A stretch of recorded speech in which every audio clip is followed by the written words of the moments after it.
ఈ నెల 22న రాముడి ప్రాణప్రతిష్ఠ ఉన్న నేపథ్యంలో బండి సంజయ్ కీలక సూచనలు చేశారు. తెలంగాణ ప్రభుత్వము సెలవు ప్రకటించాలని డిమాండ్ చేశారు. అలాగే హిందువులంతా జనవరి 22న అన్ని ఆలయాల్లో దీపాలు వెలిగించి పండగ వాతావరణంలో రామాలయ ప్రారంభోత్సవ కార్యక్రమాన్ని జరుపుకోవాలని సూచించారు. ఈ మహోన్నత కార్యక్రమం కోసం తెలంగాణ సమాజం ఆశతో ఎదురు చూస్తుందని, దీన్ని దృష్టిలో పెట్టుకుని ఈ రోజున రాష్ట్ర వ్యాప్తంగా సెలవు ప్రకటించాలని డిమాండ్ చేశారు.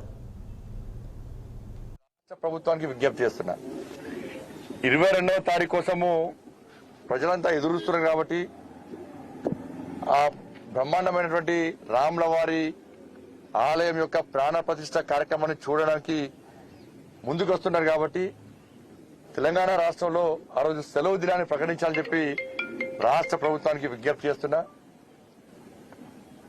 ప్రజలందరూ ఆతృతతో ఎదురుస్తా ఉన్నారు.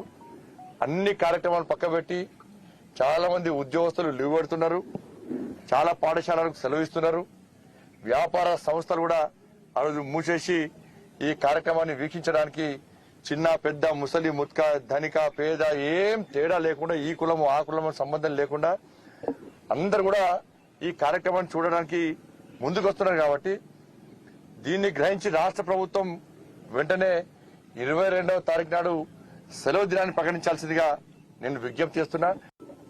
కాబట్టి రాష్ట్ర ప్రభుత్వానికి విజ్ఞప్తి చేస్తున్నా. రాష్ట్రంలో మిర్చి రైతులు కష్టాలు అన్ని